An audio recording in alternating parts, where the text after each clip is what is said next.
I pledge allegiance to the flag of the United States of America and to the republic for which it stands, one nation, under God, indivisible, with liberty and justice for all. Good morning. I'll call this school board meeting for Independent School District 544 to order. The first item of business then is to establish our quorum. Missy Hermes. Present. Matt Lemke. Here. Stephen Biggerstaff. Here. Melanie Cole. Here. Blaine Danielson here. Natalie Knudsen. Here. We have a quorum. Great. Thank you. Is there a motion to approve the agenda? We have some modifications from our email version, so a motion to approve it as it stands. So moved. Is there a second? I'll second. Any discussion on the agenda? All in favor say aye. Aye. Opposed say nay. All right, the agenda is approved. We'd like to thank Grace United Methodist Church for their $100 donation toward the Otter Angel account. And also thanks to Northern Lakes Dental for their $300 donation toward our modern manufacturing learning lab at the Roosevelt Education Center. Thanks for the support to the school. That's wonderful. We have one report, and that would be from the superintendent. Yes, we have a number of items, and we're actually very excited to be able to get these special education hires done in June versus right before school starts. So, excuse me, I'm already jumping into the consent agenda. I'll move back. Sorry. Okay, I was reading through here. We've been able to have mentor meetings already with on June 5th, which I reported on June 12th. But on June 15th, we had another 6 teachers that were able to come in. So we've met all but one teacher already and assigned the mentors. They were able to go back, get their curriculum. So we're really ahead of the game. And again, I've said it many times, but we can't thank our retirees enough to be able to go early and be able to hire early to be able to get to the big pool like that. And then right before the board meeting, we talked a little bit about the student handbook, and following our last work session, the admin team sat down and really made a clearer document. So I think a flow chart, and then we have a communication plan at open houses and meetings, especially with the 9th graders coming in, so we're pleased with that.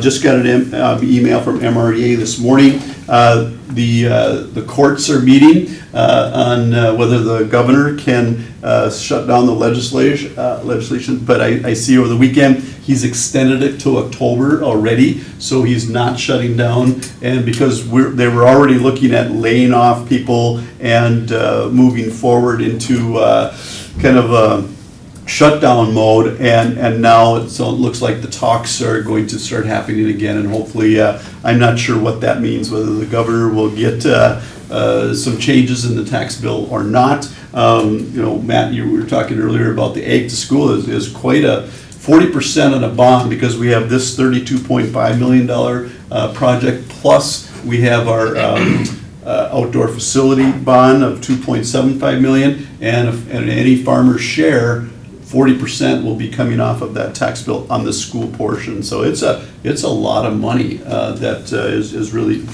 been good. So we're anxiously waiting to see how the governor extends that. The other things on the agenda here, Mark, I'm just going to call on you a little bit on summer work, buildings and grounds a little bit. Can you give us an update of what's happening there? Sure. Well, today the work on the shed is supposed to start, so that's kind of a milestone. Electrical project, they're moving right along on getting things done there. Looking at end of July for turnover dates where we have to shut off power in the building and so forth. So that's been a 3-part project that we hope to get done here this summer. Roofs, Cleveland, they got started. They're working around the rain, but according to the custodian over there, they're doing really good work. Other projects that we have are the smaller ones, the science rooms and so forth. The cabinets have been ordered. The plumbing is being arranged and worked on. It hasn't started yet on work. physical work, but ordering and so forth. Playground, they're supposed to be here July 17 to put in the mats and put in our basketball hoops. I think that's about it, other than some small things that we'll be doing, so. Is the carpet layer coming in? Carpet layer, he hopes to get a couple of rooms done yet this summer, but otherwise we're gonna wait until MEA and Christmas and that kind of thing to get those done. Will it be the same It's- blocks as this? It's this carpet, we were able to reorder it, so. Great. And all of it's going in at the elementary, so as we start to flow all this coloring and stuff down to the other buildings, keep everything consistent and boring. And the paint colors, you have two of the three paint colors that are here, the lighter and then the little bit darker. That's standard for our district. And then also, if there's a larger room, like a science room, we have an accent wall of a maroon color too, which is the plaque right there too. So all of it, this is the standard district format right now, which is good. And the rationale behind that is ease of maintenance, because when we had 50 different colors, we'd have to go down, try to match it and whatever. Now we just go down, grab a can of paint and got it done. Cool. Good. Anything further from the superintendent? No. All right. Thank you. We'll move on to our general consent items. We have for consideration of approval the minutes from our June 12th board meeting. And then we have a list of personnel maneuvers, so. Yes, now I'll jump into these. Okay, so we have a couple resignations. Marlene Howie is a noon hour supervisor, and Tony Cantrell as that position noon hour in ISS, but he's changing into a para position next. So then our hires that we are still excited about those, getting these early: Patsy Dow, Angie Jolsrud, Melissa Erlinson, Hope Sapp, Robert Henderson, and then Tony Cantrell is moving from an independent person to a para, part of the organization. And then we were able to hire a secretary for the upfront desk at the district office, the receptionist, Ashton Zielinski. And then certified hire, we have Bethany Wicklin, PE teacher. I believe that's our last teacher hire at this point. And then a retirement, Dean Monkey, secondary school principal, effective June 30th, and that position will be posted, and then Mr. Monkey has indicated that he will be interested in applying for that position. So that's, I recommend those, and then you have one more too. Yeah, and then the third item for consideration is a grade level change for the curriculum secretary, job description number 213, change it from a grade 5 to a grade 6 due to the increased testing, curriculum, and state reporting responsibilities, and this would be effective on July 1st, 2017. Is there a motion or to accept all of the consent items? So moved. Is there a second? I'll second. Any questions or discussion on any of these items? Hearing none, all in favor of approving, say aye. Aye. Opposed, say nay. All right, that is approved. We reviewed our budget, gave it an overview last meeting and had time to digest it a little bit. Is there a motion to approve the financial budget for fiscal year 18? So moved. Is there a second? I'll second. Any commentary or discussion?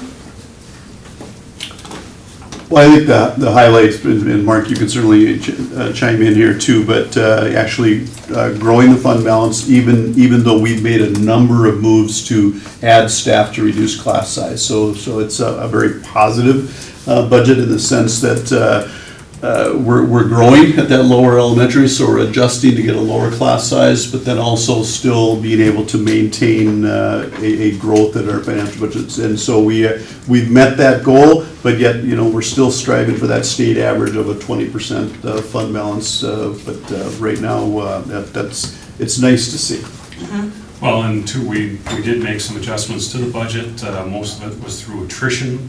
So the attrition piece made it very easy for us this year. Let's put it that way. All right, very good. Any other comments? All in favor of approving the budget for fiscal year 18, say aye. Aye. Opposed, say nay. Okay. And moving on, a bit of old business tabled from last meeting is the motion to approve the 2017-18 student handbooks for Fergus Falls Public Schools, K-12, and then also for IQ Academy. Is there a motion for that approval? So moved. All right, is there a second? Second. Okay, any discussion? I think just to follow what Superintendent has said, just that thank the administration for working out and making it a lot more clear in the attendance policy. I think for parents, it's going to be easier to follow, and especially the flow chart. Very nice. Yep, that's on page 6, the flow chart that we were talking about. And basically, lines, here's excused and the 0 to 10, you know, all these different things, and then the unexcused as well, so. Yep, should be, that's good. It was, it's good changes. All in favor of approving that, say aye. Aye. Opposed, say nay. All right, that's approved as well. Looking for a motion for milk quotes and related projects. Anyone willing to make that motion? I can. Yes, you can. I move that we approve, Just It's worth coming to this meeting just for that. is there a second to that? Second. Okay, great. It's an annual tradition. All right. Any discussion on the quote for milk and related products? All in favor, say aye. Aye. Opposed, move. Okay, got that covered. We have a resolution establishing the dates for filing affidavits of candidacy. Be it resolved by the School Board of Independent School District Number 544, State of Minnesota, as follows. Number 1, the period for filing affidavits of candidacy for the office of School Board Member of Independent School District Number 544 shall begin on August 1st, 2017, and shall close on August 15th, 2017. An affidavit of candidacy must be filed with the office of the school district clerk, and the $2 filing fee paid prior to 5 p.m. on August 15th, 2017.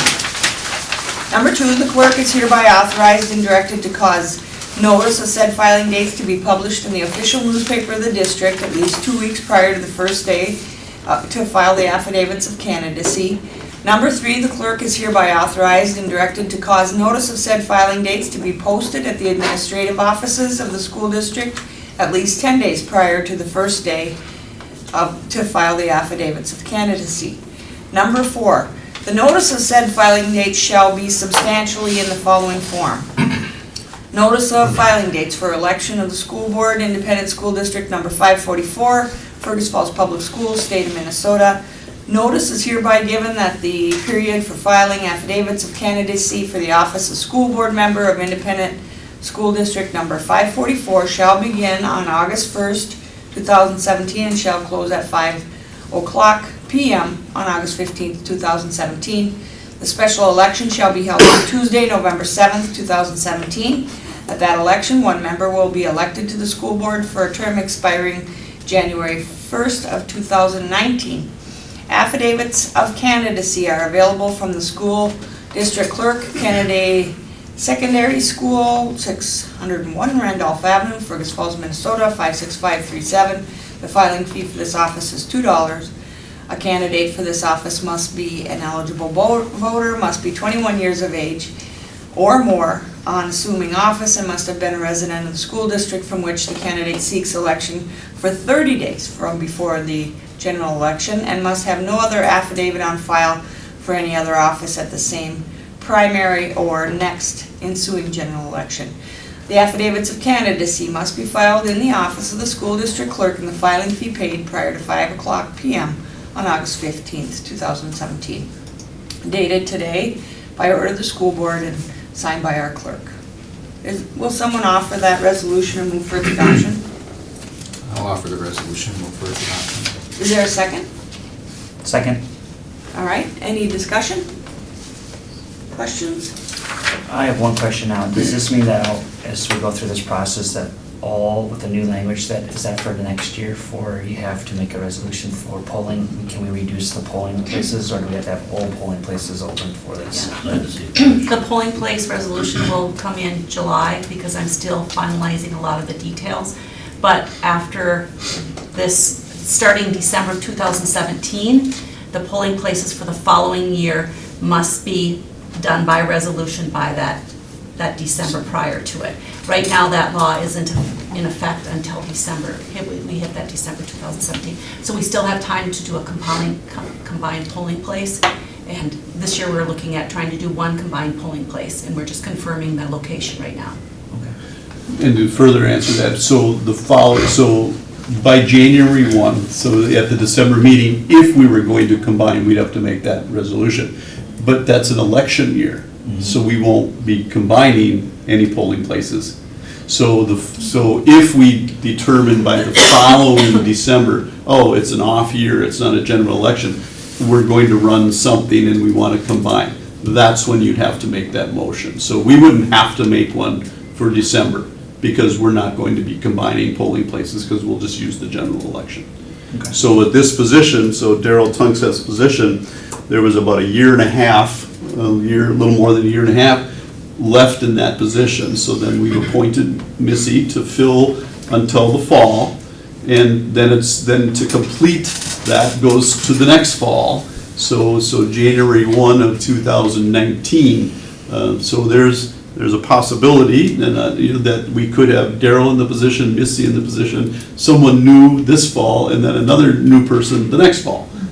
All in that one position. That's why we were trying to get the legislature to say, can we just appoint until the next general election and not have all these different transitions? But that's just not the way it works. So Missy's here and we're happy. So once we do a resolution for the combined polling place, if we make that resolution to one polling place, then that stays unless we make another resolution on the December prior to the following year. Yep. So then if we ever default and we want to do a levy or a bond, say, the combined polling place that we did the last resolution for at this current time, hopefully in July, that would stay. So unless we do one in December prior to the following year, which is, again, new legislative language that never used to be. We could just do it like what we're doing right now. Sure. So since 2012, this has changed about 3 or 4 times. Yes, and lots of now law changes. I believe the only times you can run an election, they've limited the number of, I think it's a February and April and a May and maybe August and then the fall. So they're limiting to the first Tuesday of certain months, and so you're not just picking out of a hat when you want to do these operating levies. They're different things too. They've changed a lot in the last few years. So it's good we have Elaine keeping up on all of the changes. Any other discussion? Clerk? Matt Lemke? Yes. Missy Hermans? Yes. Melanie Cole? Yes. Steve Vigasoff? Yes. Natalie Knudsen? yes. Tony Danielson, yes. Resolution passes. Very good. Thank you. That concludes our agenda for this morning. We're going to have a work session and talk about peanut allergies. We have a parent coming in for that topic. And then we will be back Monday, July 17th at 7:15 a.m. Is there a motion to adjourn? So moved. Is there a second? Second. Any discussion on adjournment? All in favor, say aye. Aye. Opposed, say nay. All right, thank you. We are adjourned.